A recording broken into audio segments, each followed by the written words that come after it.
Hello student, my topic is effect of oxidation reaction in everyday life।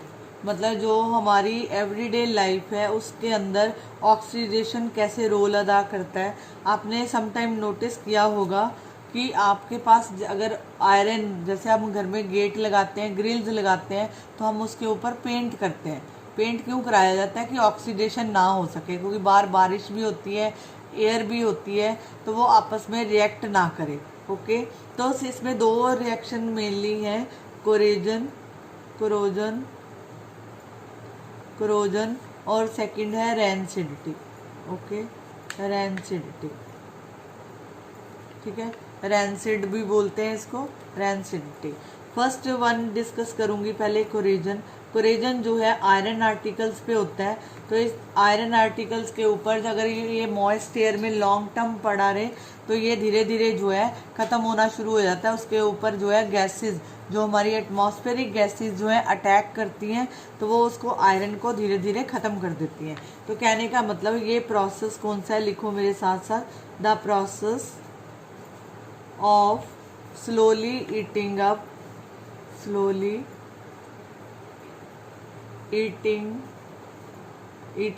of the metal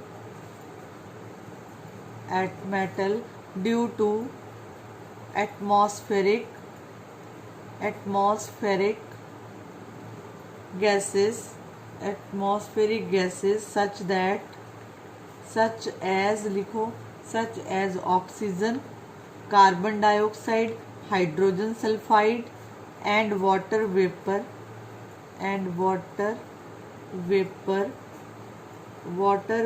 etc. on the surface of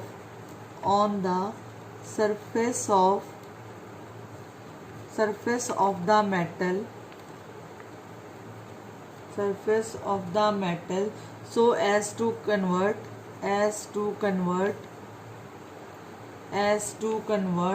the metal into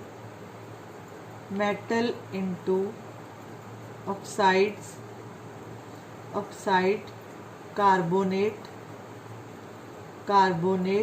sulfide etc. are known as corrosion। Okay, मतलब ये एक slow process है। अगर किसी चीज़ को, लोहे को अगर आप लॉन्ग टाइम जो है मॉइस्ट जो है एयर में एक्सपोज करते हो, तो ये उसके साथ रिएक्ट करके जो है क्या बनाता है, फेरिक ऑक्साइड बनाता है। जैसे आयरन की एग्जांपल ले रही हूँ, आयरन को जब आप ऑक्सीजन के साथ रिएक्ट करते हो और साथ वाटर के साथ रिएक्ट होता है, क्योंकि बाहर बारिश भी होती है, बाहर ऑक्सीजन भी होती है, तो ये जब रिएक्ट करता है, ये एयर है, ये मॉइस्चर है, ठीक है, बारिश भी होती है, जब ये रिएक्ट करता है तो ये फॉर्म करता है फेरिक ऑक्साइड और साथ में x water molecule.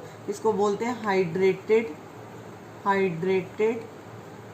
Ferric oxide. Okay, this is called ferric oxide. इसको बैलेंस कर दो, ये 3/2 आएगा, तो ये जब बैलेंस करेंगे तो ये बनेगा हाइड्रेटेड फेरिक ऑक्साइड। तो ये फेरिक ऑक्साइड जो है फॉर्मूला है रस्ट, इसको बोलते हैं रस्ट। रस्ट एक्चुअल होता क्या है, लोहे के ऊपर अगर मान लो आप लोहे के ऊपर पेंट नहीं कराते, उसको एक्सपोज कर देते हो मॉइस्ट एयर में लॉन्ग टर्म के लिए, तो धीरे धीरे उसके ऊपर ब्राउन कलर की कोटिंग आ जाती है। ठीक है, जब आप घर में पेंटर को बुलाते हो उसको पेंट कराने के लिए, तो सबसे पहले वो सैंड पेपर से उसको रब करता है, रब करने के बाद उसके ऊपर पेंट किया जाता है। ठीक है, उसकी वो लेयर हटा देता है, उसके बाद उसके ऊपर पेंट करता है। तो जो ब्राउन कलर की कोटिंग है, this is called rust. Second, इसमें आपसे क्वेश्चन पूछा जाता है कि कॉपर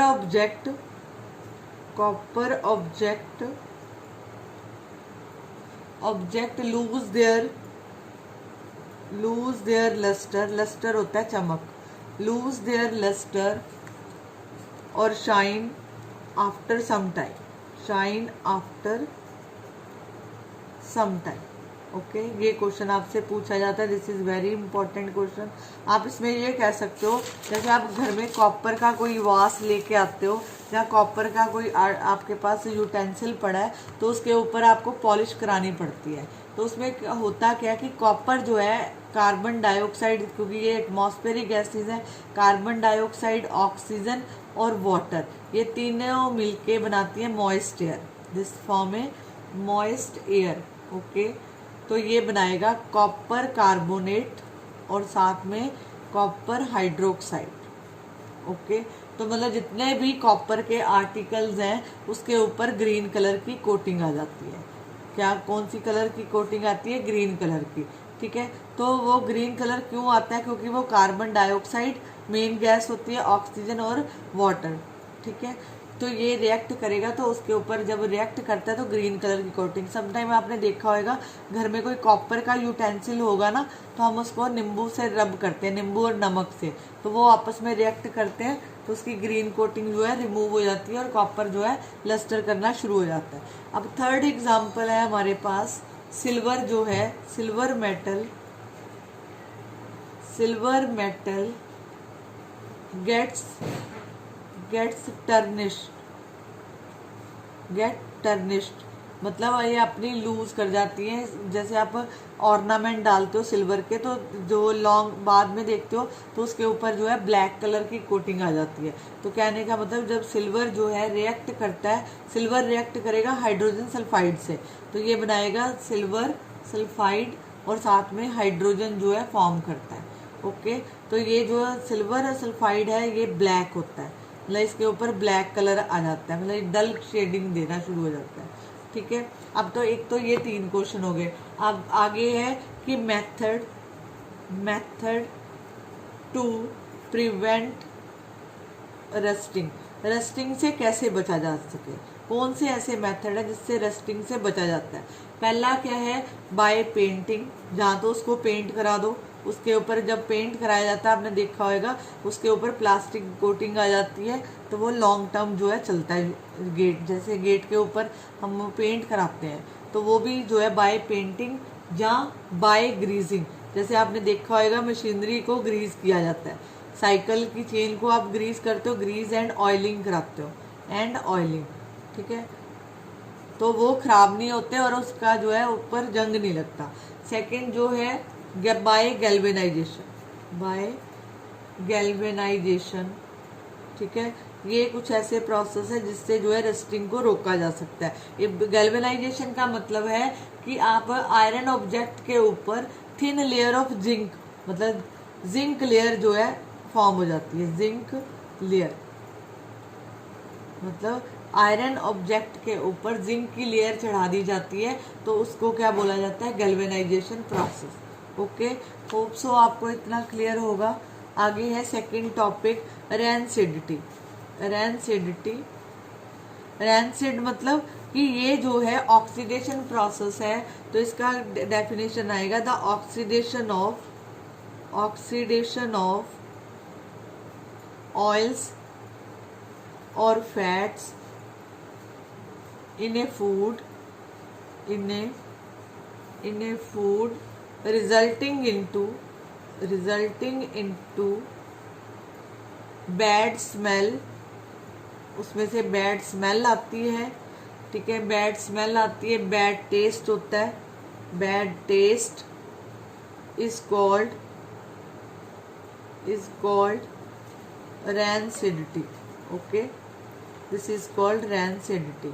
ठीक है जैसे आप चिप्स लेके आते हो या कोई नमकीन लेके आते हो तो आपने कभी नोटिस किया होगा कि अगर आप उस पैकेट को कुछ टाइम ओपन छोड़ देते हो तो उसमें क्या होता है, क्योंकि देखो जो आप चिप्स लेके आते हो, ठीक है चिप्स में क्या होता है, ठीक है एक तो जो है उसके अंदर कह सकते हो कि ऑयल होता है और क्योंकि ऑयल में उसको तला जाता है, ऑयल में क्या होता है? फैट होती है। ओके ऑयल में क्या होती है? फैट होती है।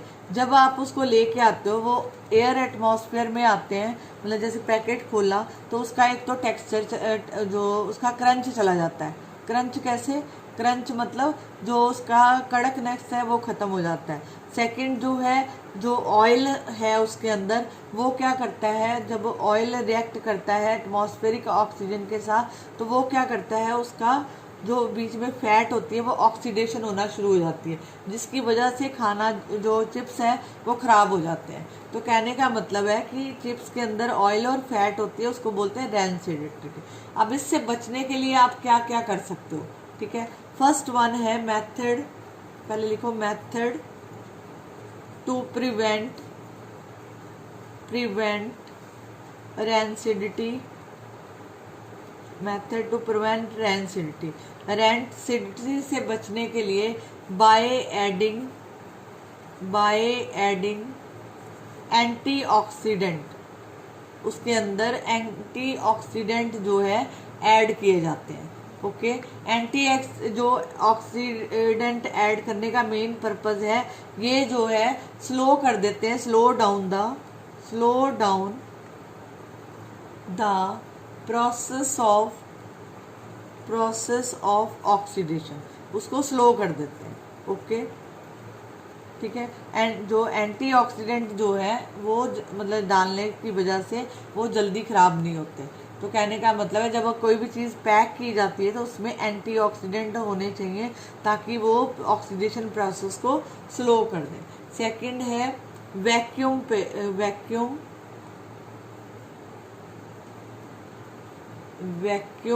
यहाँ पे यू आएगा, वैक्यूम पैकिंग मतलब जब उसको हम जो है किसी चीज़ सामान को उसके अंदर डाल रहे हैं, फूड को पैक कर रहे हैं, तो सबसे पहले उसमें से हवा को बाहर निकाल लिया जाता है। तो जब वो हवा को बाहर निकालते हैं तो उसको बोलते हैं वैक्यूम पैकिंग, ठीक है। उसमें हवा नहीं होती तो वो ऑक्सीडेशन करेगा ही नहीं। थर्ड प्रोसेस है replacing air by nitrogen. Okay, जितने भी आप चिप्स खाते हो, जो फूड खाते हो उसमें पैकेट वाला, तो उसके अंदर जो है ऑक्सीडेशन को स्लो करने के लिए उसके अंदर जो है नाइट्रोजन भरी जाती है, ठीक है। तो वो जब चिप्स का पैकेट लेके आते हो तो आपने देखा होगा उसके वो जो है फूला सा होता है, उसके अंदर नाइट्रोजन गैस जो है भरी जाती है, वो एंटीऑक्सीडेंट का काम करती है। तो वो जो है उसको उसके क्रंच को मेंटेन रखती है, ऑक्सीडेशन नहीं होने देती। फोर्थ प्रोसेस है refrigeration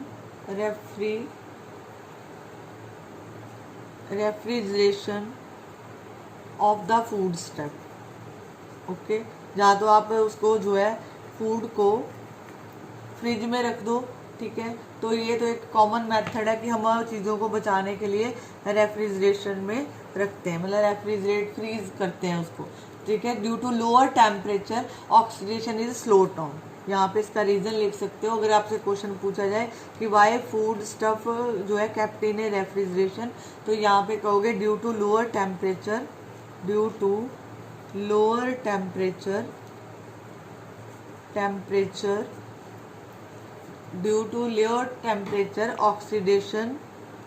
oxidation is slow down. Okay, तो कहने का मतलब है this is very important topic. आप इसको जो है अपने नोट्स बनाओ, रिवाइज करो, ठीक है। आपको एनसीईआरटी खोल के पढ़ना नहीं पड़ेगा, आप इसी को रिवाइज करो और बार बार प्रैक्टिस से आपको आ जाएगा, ठीक है। तब तक आप प्रैक्टिस करो, फिर मैं आगे आपको जो है बैलेंसिंग सिखाऊंगी कि बैलेंस कैसे किया जाता है।